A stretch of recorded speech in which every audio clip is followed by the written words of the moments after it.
Hello, everybody, and welcome to a new series. As you can probably tell by the top of the video and in its title, this is Paradox's new title, Surviving Mars. Now, if you don't know about this game, it's a colony survival / management game. Basically, you control the beginnings of a Martian colony. You send rockets out, you use rovers to set up the colony, start bringing in colonists, etc. And you have to manage the needs of the colonists. You have to, grow food, have O2 and water. You have to make sure they have their needs taken care of, all that kind of stuff. And you have to manage that colony. And I wasn't necessarily very excited about the game when I first found out about it, but they shot a code over to me. I've been playing it for a couple of 20 hours since I got the code, and I've been loving it. So I thought, why don't we do a series on it? So we're gonna do that. So we're gonna go to New Game, and I have a specific game I want to do. Now, when we go to here, okay, here is the start screen. All right. So you get to choose and kind of customize your mission. So if we look at this, we have a starting sponsor. So this is like a patron, country, or organization. So this is the people that fund the mission.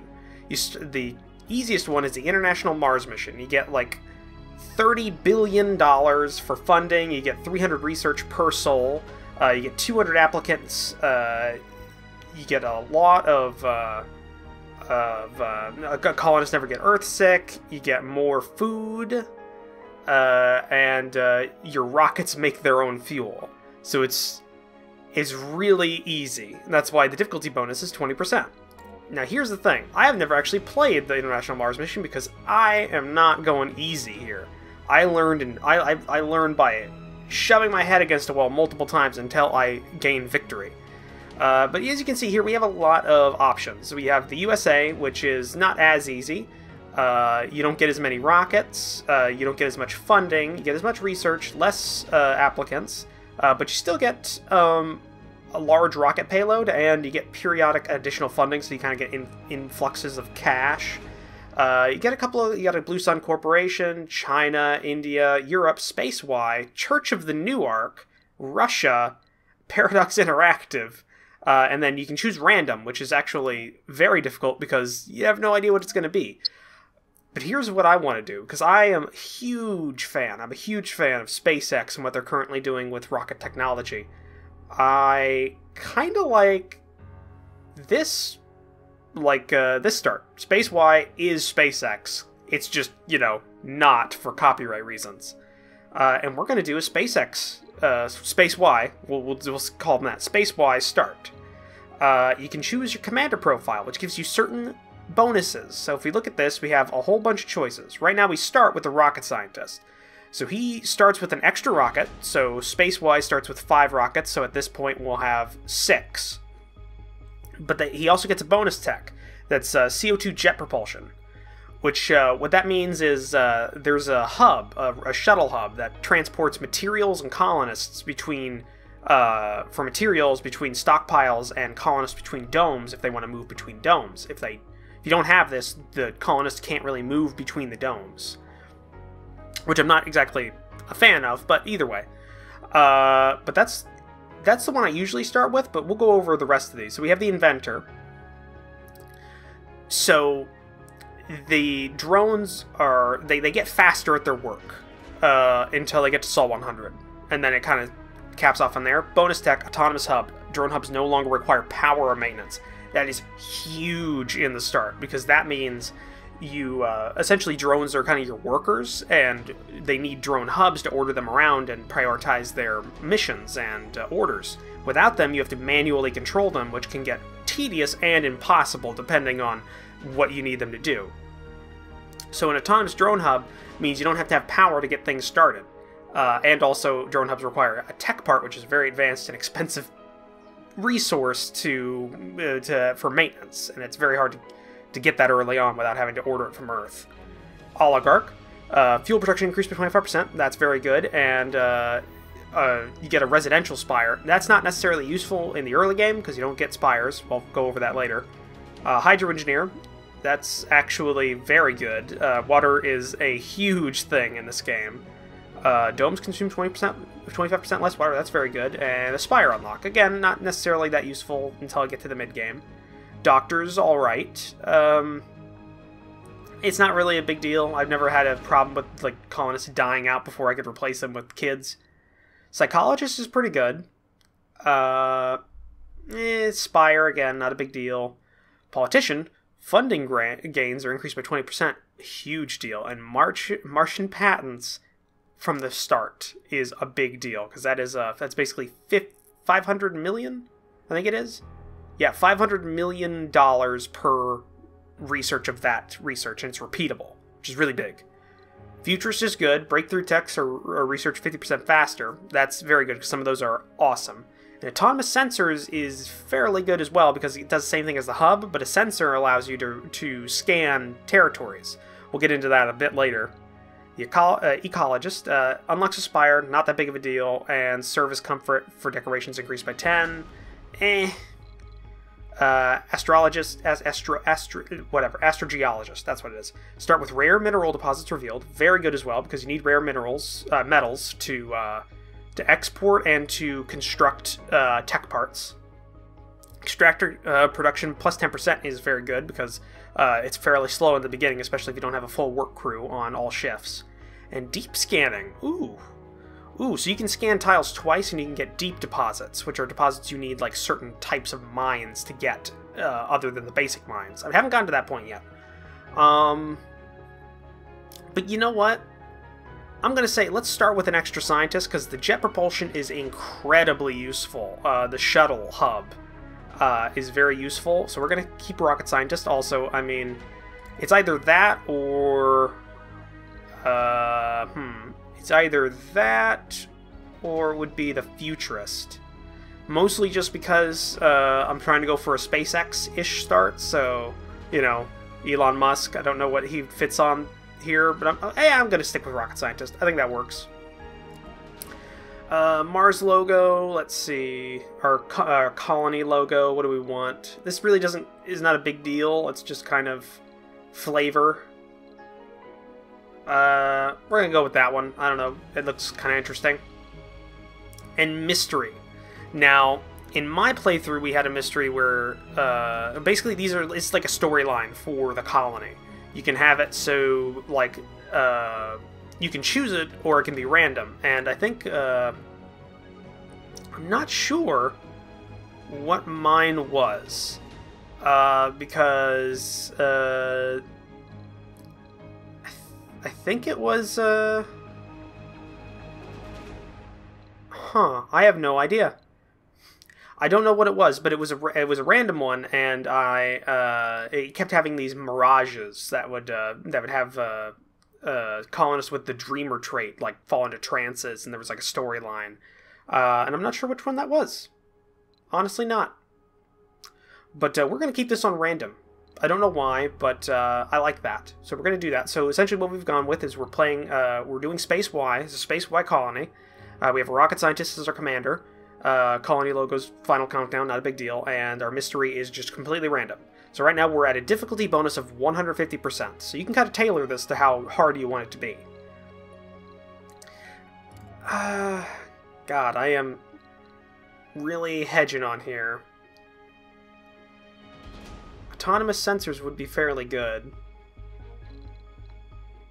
So would this.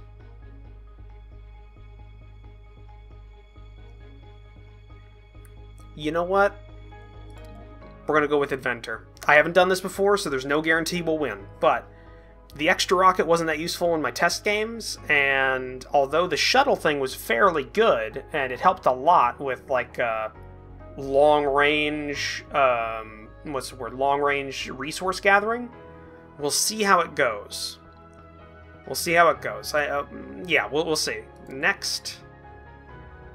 Okay, and that's the ship that takes colonists and cargo to Mars. And what we start with is our loadout, essentially. Pardon me. we get about 15 polymers, machine parts, and electronics, and we get 3 orbital probes to start out with.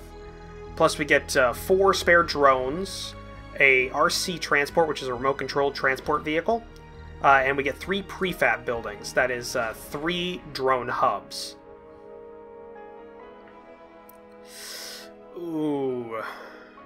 See, here's what I want to here's what I'm thinking of. If we drop 1 drone hub, that gives us 5,000 kilograms. It gives us 5 tons, plus some more money. We could pick up another couple of drones. Could save money. You know what? No, we're gonna... we could get a moisture evaporator, fuel refinery, Stirling generator. Never use a Stirling generator. Could get one of these. That requires water. You know what? We're just gonna get a drone hub. We're just gonna stick with the drone hub. That's good. And yeah. Sticking with the SpaceX start, we are going to rename we're going to rename our rockets when they come up, and we're going to call this the BFR-1. Now, if you don't know, SpaceX is currently developing their next-gen rockets, which are the don't have a name for them, I don't think. They're just called the BFRs right now, and I think that just stands for Big Falcon Rocket, or Big Expletive, like Big Fucking Rocket. It's a fairly large ship, but it's kind of cool. Yeah, so we're gonna call our ships BFRs. So yeah, let's go to next, and we get into this. Now this is, you can pick your landing site on Mars, and I'm not sure if this is randomly generated every time or not. Because I would love to land on Olympus Mons, but I'm not that sure and where that is, and if you can spot it from orbit. I would love to have a colony on Olympus Mons. I don't know why, but I find the largest mountain, or the largest volcano, mountain or volcano, I'm not sure, in the solar system would be kind of interesting. But as you can see, this affects our difficulty because of what's available. We also have pre-made ones that are available here. So let's see, what do we have available to us?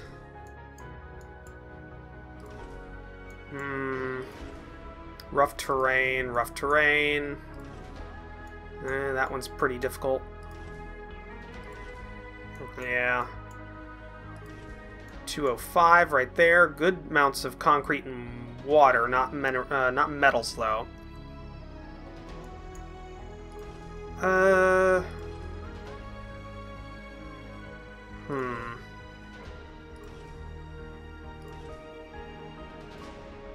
You know, we're gonna go...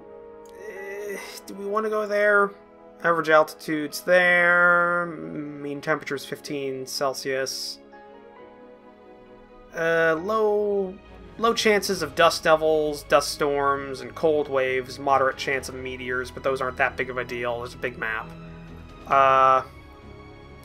Yeah, we're gonna go for this. We're gonna go for this one. We're gonna use this as our start. Again, there's no guarantee that this is gonna be a long series, because this game is hard. Especially because right now we're at 195% difficulty. So yeah, let's do this.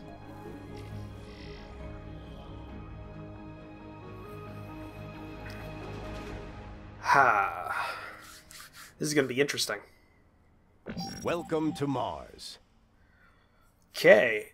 Everyone at Mission Control is impatient to see the rocket touching down and unloading its precious cargo. Remotely controlled eyes and hands on the red planet. The drones and rovers. Our goal is to secure a foothold for humanity by building the first Martian dome. This daunting endeavor will allow the brave pioneers, the founders, to settle on Mars and prove that the colony is sustainable. But until then, we have to make sure the colony has enough constructed resources, water, oxygen, and power. Mission sponsor SpaceX, Commander Profile, Inventor. We start out in this screen. Okay, we have a couple of these hint things, but we don't really need them. Okay, so we start out in this screen, and this screen is essentially our... the entire map that we can build on. And we can zoom in, like right to here, and boom, there we go. We are right here. But I want to check and see around. We have 3 orbital probes, and we have 1 area that has already been scanned. And what we want to try and do is we want to get water, metals, and rare metals in the same area, in these deposits. So you can see here we got these deposits. And the reason we want those is because things like concrete have autonomous extractors. They don't need to be extracted with colonists, but metals, water, and rare materials, or rare metals, require extractors. Well, not water, but metals and rare materials require extractors to be manned. So we need at least metals and rare metals near each other, and we also want water to be somewhat close, because the longer we have to...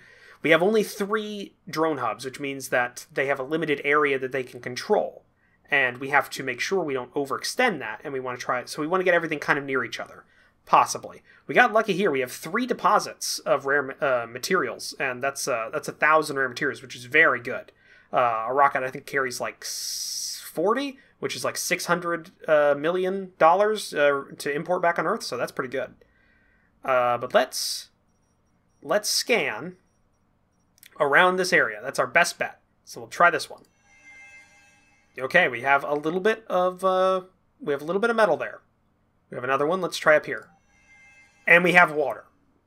Okay, so we have a water deposit over here. That's not too far away. That's actually fairly large. That's 10,000 units. That's about 700. That's about 800 units of underground metals. That's pretty good as well. So now we have a spare thing we can scan with. Let's try there. Okay, nothing there. Nothing there. That's good. We can also scan from kind of orbit, so we'll queue up these areas around our sector. But we have a good starting point here. So yeah, we found water on Mars. We have little milestones here. Scan an anomaly, launch a rocket from Mars, because you can do that. You can refuel them. Found water on Mars, Sol 1. That's pretty good. Construct a dome. All these things are what we need to kind of do. And that's our sector scan there. So let's see here. I'm just going to check this out. If we have a dome, basic dome, we could... Yes, okay, so we have an area here that will be close enough for at least one of the mineral deposits and one of the metal deposits, which is good. That is good. Okay, so let's land our rocket right around here-ish. Yeah, right around here-ish. And there we go. And here it comes. Landing on Mars. Under a powered assist, by the way. A powered landing. It's not a passive landing, because you can't really do parachutes in the Martian atmosphere. You could, but they'd be very impractical. Okay. And I'm skipping these hints because I have played the game for, again, 20 hours. And we have our little rovers here. This is a big transport rover. And this is, by the way, we're going to make sure we have a radio selected. We're just going to have Surviving Mars going. We've got a little transport rover plus these 4 spare drones. And we have the BFR right here, which has all of the equipment that it was that came with. Now, you have seen this up here. No active research. This is a tech tree. So if we scroll over here, that's how many techs are in the game. And I'm assuming as well there are a crap ton of breakthroughs. There's just as many. So we have 5 slots to research with. Let's see here. See, this is a pretty good tech right here. This immediately gets us an extra 100 research per soul. Now, if I'm going to use soul as a time measurement here, that's because on Mars, like, a day, as we know it, doesn't exist. Like, their days are about 25 hours long, so you use souls as the word to denote time passage. So we're gonna do that. The Earth-Mars Initiative, 100 extra science. Because you can see right now we have 200 per soul. We have 1,000 science there, so, you know, do the math there. It'll take 5 souls to... Yeah, 5 souls to... Sorry, I had to double check that. I didn't want to look like an idiot. It's 5 souls to research that. Once we finish that, we'll have 300 science per soul, which will, increase our research. We can do that. We can increase our research by doing things like getting more,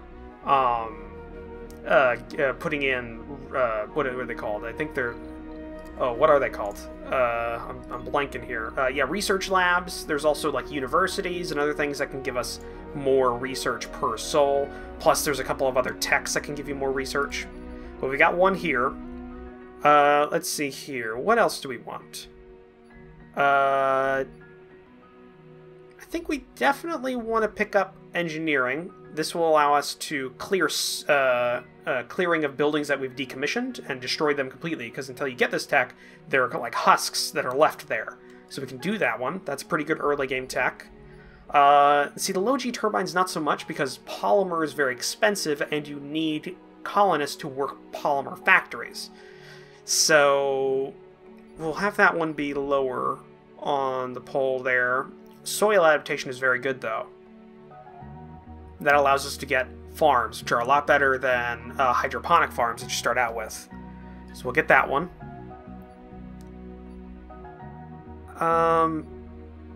Pick up the Explorer AI and the low G turbines. That's good. That way we've got all 5 going on here. We're prioritizing social, then engineering, biotech, robotics, then physics. And you can also outsource, so you can pay money. Like it says here, you can pay 200 million in funding to get an extra 1,000 soul over 5. So you get basically 200, or you get 200 research per soul for 5 souls. It's fairly good. Okay. So we've got this going on right now. I think, first things first, we have a lot of surface metal deposits we need to gather up, so we are going to put down a storage, a universal depot, right there, and they will, 1, construct it, and then 2, they'll start bringing out the things from the ship and also gathering things on the surface. While we're at it, we'll have the transport go over here and start gathering these, because he has a huge capacity of 30, so he can get all that metal. We're also going to build a drone hub here, because he doesn't need power and he doesn't need maintenance, so this is the perfect place. We'll just put him here. He's within well, I don't know what I'm saying he, but the hub's within range of the metal deposits and everything where we expect to put the hub. We'll put one somewhere over here and pick up this this water deposit and start exploiting that as well. And we'll start using this as our base. And yeah, that looks good. We're also going to increase the time of it because it is a bit slow right now. And our guys are starting to work on things. We've got, yeah, they're all putting the things that came with the rocket. So like we said, there's about 15 of each advanced material. Now, there's nothing of the basic materials, because all the basic materials can be procured on Mars. These are concrete deposits, and you need a concrete extractor to get them. And I think that's what we're going to do. We have a production tab here, and you can see we have some of these. The first 3 we can build on Mars, but these 4 you have to import from Earth unless you research a certain tech. So things like polymer factories, electronics factories, machine parts, and fuel. All of these require you to bring prefabs from Earth to build it. Same thing with the moisture evaporators, and what else is there? I think that's it. And Stirling generators. And drone hubs. So there's a bit that you need to get from Earth. But it's not too bad. Let's build a concrete extractor here.